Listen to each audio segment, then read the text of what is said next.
Hey everybody, I'm back today with a summer season scrapping layout, which is the series that I do with Caitlin Clary from Gray Florals. We have a lovely prompt list, and today I'm going to be working on the prompt treats. I have this photo. It's not the best photo ever. It's a photo of me eating ice cream and reading a book on my porch, and then I have Fitz with me, and he is giving that ice cream the side eye because he loves ice cream. And as soon as he figured out there was ice cream in there, he wanted some.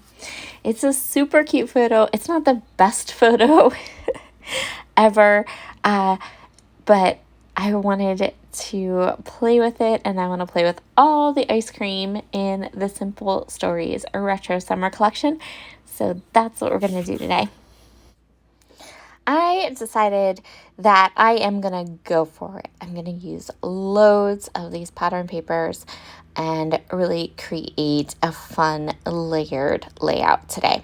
I am going to gut this paper. I don't gut paper very often, but I really, really love this collection, and I want to be judicious with my paper usage. I tend to use a lot of paper and then end up with a lot of leftover embellishments. So in the theory of trying to do better in that department, I am going to go ahead and gut that paper, but I'm going to use the other side of the paper right away on this layout, so it's not going into like my scraps. I want to use two pattern papers. One of them is this sprinkle paper, and then the other one is this green paper, which is like a green crosshatch. But I want to break it up. I don't want to put the teal paper right on top of the sprinkle paper. So I'm going to use a sheet of white cardstock in between the two for a nice border. Also, because I have gutted this paper, and these pattern papers are not like really heavy papers, I really need that white cardstock to add some stability to my project. I am using my tear tape from Spiegel Mom Scraps to adhere all these layers together. This is my favorite tear tape. It's really sticky. It adheres really well.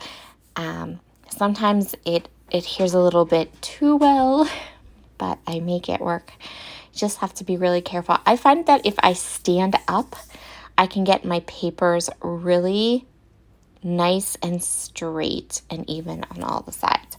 That is my little trick, is that I stand up before I push everything down and adhere it. I'm going to put down this patterned ice cream paper next, and then I have that bright pink strip that I cut that I'm going to place down the left side of my page, and then I am going to go ahead and mat my photo. And then I have this, can I say and then anymore? So there's my photo. I have this 3x4 card, and my original thought is that I would go ahead and mat the 3x4 card and use it as a title or act as the title on my page. I really loved, this was the only image of ice cream in the collection of what I have that was an ice cream in a cup, which is what I'm eating. The rest of the ice creams that are in the collection are in cones. So I really wanted to incorporate that ice cream from the 6x8 paper pad. I'm going to use this like polka dot paper from the 6x8 paper pad, and I'm going to mat my photo on it just to give it a little bit of a deeper, darker border, so it kind of separates itself from the busy ice cream cone pattern paper. In addition to the 3x4 card, I thought it might be fun to use a couple of these tag papers. So I'm going to grab two of them that I think look the most like ice cream, and I'm going to use one just as the A side of the tag, and then the second one I'm going to flip it over and use it as a spot to add some journaling to my layout. And then I think let's mat this 3x4 card on this pink paper. Okay, so this is where I left this part in just to show you that I am a real scrapbooker that does real scrapbooker things. So I'm going to mount with a 3x4 card. I take the 3x4 card and my 2 tags, and then I go, wait, that's real busy. Oh, that's a lot. We can't do that. So I'm going to pull the mat off. I'm going to take the 3x4 card. Now, keep in mind the 3x4 card still has like sticky adhesive on it. Let's just be glad that I have Teflon coated scissors from close to my heart that allowed me, even with all the sticky on the back, to still go ahead and fussy cut this ice cream dish. One of the many reasons why, hands down, these are my absolute favorite scissors. And that looks so much better. Next, I'm going to grab this border sticker from the 12x12 sticker sheet.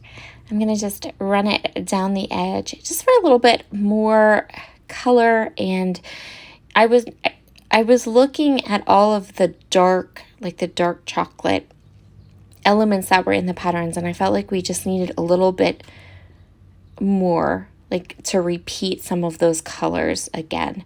And that border had that nice dark burgundy brown color that's in the collection was in that border. So I decided to use it. And now I get to just go through all of these amazing embellishments, build up my clusters, have some fun with them. I'm going to start with the journaling die cuts, and I'm going to pick 3 that are on the larger side, and then I can kind of go ahead and layer them up on top of those 3 areas. I don't use any of the foam stickers for this particular layout. I found that cute little ice cream title piece, and I decided that that would work really well right there. So that's actually going to end up being my title. I think it's kind of a toss-up between the ice cream and the yum.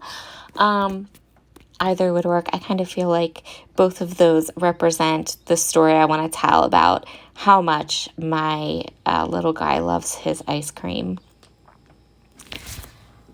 And I popped that ice cream up with some Big Mama foam tape as well.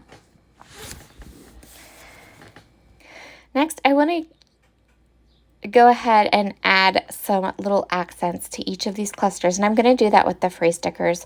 There are lots of cute phrase stickers across the entire bottom of this 12x12 sticker sheet, and I thought I could go ahead and utilize a bunch of them and add like 3 to each of my clusters. So that's what I'm going to do next. I think this is the perfect layout for the prompt treat, and I really, really love how it turned out. For the perfect sparkly finishing touch to my layout today, I'm going to sprinkle some Spiegel Mom Scraps Summer Hygge sequins, not stamps, sequins, around my layout. This Summer Hygge mix, I designed it myself, and I designed it to match this collection. And it is a gorgeous, gorgeous match to this line. If you have it in your stash, I would highly recommend grabbing some of these adorable sequins to go with it. The last thing that I'm going to do is grab some of the adhesive brads and pop them into the holes of my tags. I don't like to leave my tags naked, but I also didn't want to mess with a fiber. I just wanted something simple in the middle. So those worked out really well. Thank you so much for joining me today. Be sure to head over and check out Caitlin's project for our summer season scrapping series. And you can always grab the prompt list over in my Facebook group, Rediscover Your Stash, or on Instagram. I know both Caitlin and I have shared it around. Have a wonderful day, everybody. Bye.